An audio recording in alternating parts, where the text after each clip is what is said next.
What's going on, guys? Welcome back to the channel and welcome back to the second edition of Top Tech Cars, or Cars Tech. I still need some comments to let me know which one you guys like best. But in this video, we're gonna be taking a look at the 2021 Subaru Outback. So if you guys have been on the channel for a while, you'll know that I have a 2019 Subaru Crosstrek. So I'm a big fan of Subarus in general. I have a couple different car channels where I talk about, well, one is Subaru, Chevy, and then Hyundai and Chrysler, Dodge, Jeep, Ram. That's on one channel, and then Volkswagen has its own channel because that thing does well no matter what I post on it. So if you guys are interested in cars in general, definitely head over and check out those channels.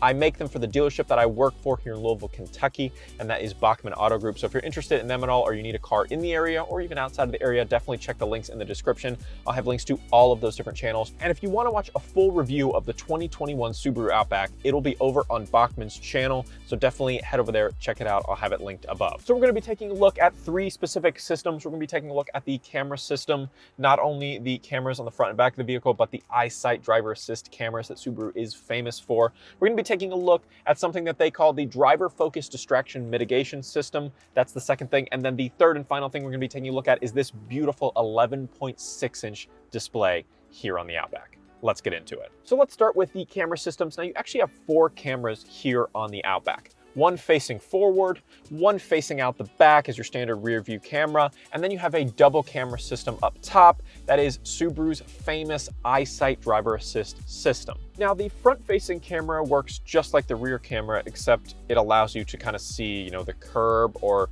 if you're taking this thing off-roading. Subarus are known for being off-road vehicles. You've got 8.7 inches of ground clearance across the lineup, so you can basically take any of them off-road. I wouldn't go too seriously like you could with like a Jeep, but nonetheless, you can definitely take this some places. That front-facing camera will allow you to kind of see, over rocks or over curbs if you're just driving this, around the town, things like that. It's nice to have. Now, unfortunately, on the Outback, it is not the sharpest camera that I've seen. Nonetheless, it's nice to have in case you need it. Rear cameras, nothing too fancy about it. It's just, your standard rear camera. It's got an adaptive system to where you can kind of turn the wheels, see colored level markers to see how close you are to obstacles, that kind of stuff. Nothing crazy. Now the money is in these two cameras, right? The Eyesight driver assist system. Now this gives you a plethora of safety features. Not only do you have things like blind spot monitoring, rear automatic braking, proximity sensors, that kind of stuff. That's all included in the safety suite, but that's not what these cameras do. These cameras provide the following safety features. Lane centering, which is going to keep you in the center of the lane actively, not passively like a lane departure thing. Actively keep you in the center of a lane, even around curves. Pre-collision braking, so it'll give you a little LED light, beep, beep, beep, and then it will slam on the brakes for you if you're about to hit something. Lane departure and lane sway warning, and then lane keeping assist, which lane keeping assist again and lane sway, those are all passive systems. So as you start to drift, it will kind of bring you back. So this is a certain level of autonomous driving. I would put it probably like tier 2. It's not very high on the list. But with that new lane centering, they're working their way towards 3 and 4 as far as the tiers go. So we're getting there, and these safety features are award-winning for a reason. They work incredibly well. I actually did a test a couple years ago. It's probably been 3 years now, where I took all the different models that we had at the dealership that I work for, and I stacked up a bunch of cardboard boxes, and I drove pretty high speed in reverse directly at these boxes from the back. And the only vehicle that actually stopped and prevented me from hitting these boxes was the Subaru Outback. So the safety systems work incredibly well, and they work every time. There's a reason people buy Subarus, and there's a reason these vehicles are considered some of the safest vehicles on the road every single year. And it's mostly to do with that Eyesight driver assist system. Let's talk about another system that they introduced a few years ago. If I'm not mistaken, the first vehicle that I saw this on was the 2019 Subaru Forester when that got redesigned, but we have it here on the 2021 Outback as well. That is the driver focus distraction mitigation system. Now this system has a couple really cool features to it. It uses an infrared system to kind of track your face a little bit, so it kind of watches you at all times, which is a little like Big Brothery, but I'm fine with it in this case. And it will actually warn you when you're either not paying attention, you seem drowsy, or you're just not keeping your eyes on the road. It'll let you know about it. And I've been told that it will even bring the car to a complete stop in the event that you fall asleep at the wheel. Obviously, I can't test this, but that is what I've been told, and that is what I've read in different marketing material. Again, your results may vary on that. And I like that functionality. I appreciate the attention warnings and things like that. Sometimes it's a little annoying, but I like that it's actively trying to help drivers maintain concentration while driving, which will lead to fewer accidents, along with that safety system that Subaru's implemented here. But that's not the part that I really like about the driver-focused distraction mitigation system. What I really like about the system is the driver recognition functionality of it. So you can register users into the vehicle. Let's just say, for example, you and your wife or you and your husband want to register your faces into this system. Then when you get into the vehicle, it's gonna say, hey John, hey Jane, and it will adjust your climate control, it'll adjust your radio preferences, it'll adjust your seating position, it'll adjust your mirror position, all of it automatically without you doing a single thing. Now you've got these buttons over here that work to do your, repositioning your seats, which is great. I don't mind having that. It adjusts your mirrors as well, but that takes hitting a button. This doesn't. So how you register a user is you go into your settings and then you go to car and you go to driver monitoring system and register user. So once you push that, you actually have 5 slots that you can register a user in. So let's go ahead and set me up. So it says register user information, adjust seat and door mirror positions, then press set. So let's go ahead and adjust my seat, scoot it forward a little bit, lean the back part up a little bit. Let's push my lumbar support out a tad, go to my mirror, move it over, move it up, boom, there it is. All right, I'm good with that. So let's hit set. Face forward until you hear a beep. All right, there's the beep.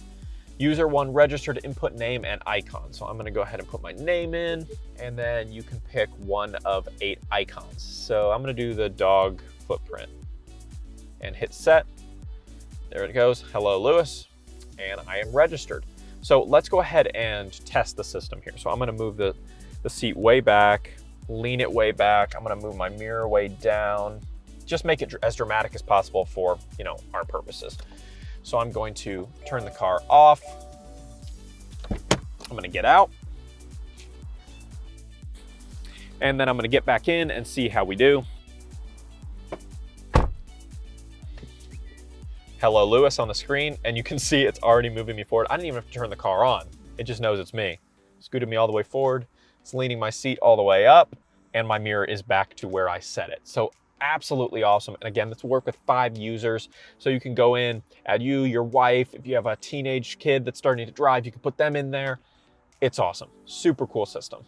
All right, so the final system I want to talk about is this beautiful 11.6-inch display. Now, this was first introduced on the 2020 Outback. We also saw it on the 2020 Legacy, and I'm sure it will come to all future Subarus. They kind of slowly roll things out across the lineup. It just takes some time to retool and things like that. So it's kind of divided into 3 sections, right? You've got the top section, you've got the middle main section, and then you've got the bottom section. The top section is where you can see kind of smaller information like temperature, time, weather, your acceleration percentage, fuel consumption, what angle your vehicle's at, things like that. You can see which driver is currently on the system. So, me for this example. The middle section is where all of your media is actually going to be shown and used. And then at the bottom, you've got your climate control system. So you've got hardware buttons for climate control, but mainly you'll be using these buttons here, I think, to turn your heated seats on, turn your ventilated seats on, turn your AC on, heating on, all that kind of stuff. And then in the middle, you've got navigation. So you've got their TomTom navigation, radio, Bluetooth, Apple CarPlay, Android Auto, Subaru Starlink, all that kind of stuff, all the stuff we're used to seeing. And you can see your camera systems in there as well. So the front-facing camera, the rear camera, all that good stuff. But what used to be the case was when you would use apps like Apple CarPlay, for example, it would only take up a tiny portion of the screen. And I did the measurements, and the tiny portion of the screen that it takes up is no larger than my base model 2019 Crosstrek. For CarPlay users, it was a disadvantage to them because it wouldn't actually use the full potential of this beautiful 11.6-inch screen, but they fixed it. I don't know who to credit, Apple or Subaru, but they fixed it. So now if you use CarPlay and you go ahead and hit that button, you actually get CarPlay in portrait mode, which I'm not sure if this is the first vehicle ever to have CarPlay in portrait mode, but it's gotta be one of the first. And I just think it's awesome. So I'm gonna have a full deep dive into how every single app looks in a future video. So definitely hit subscribe so you don't miss that. But just kind of a broad strokes overview here. It's portrait mode now. So you've got, instead of having your little buttons on the side to control like Siri and things like that. It's down at the bottom. It looks like the iPad now with kind of the dock at the bottom. Looks awesome. If you do the split, mode, instead of it being kind of landscape, it's now portrait with your, you can move around what your widgets are, but I've got navigation here and then my podcast app right here on the side. So just an absolutely killer update to this system. Makes me really want one of these 11.6-inch displays now that Subaru was able to update it to get CarPlay in portrait mode. So thanks so much for watching, guys. I hope you enjoyed the second edition of Top Tech Cars, or Cars Tech, whatever. We'll just call it Cars Tech for now. Thanks so much for watching, guys. Drop a like on the video if you loved it. Tell me in the comments down below, what do you think about that driver focus distraction mitigation system with the driver profiles or the beautiful 11.6-inch display with that updated portrait mode CarPlay? Let's have a conversation down in the comments, and don't forget to hit that subscribe button to be among the first to see every single new video, including that updated CarPlay video very soon, and every single new video the second I hit publish. We'll see you in the next one.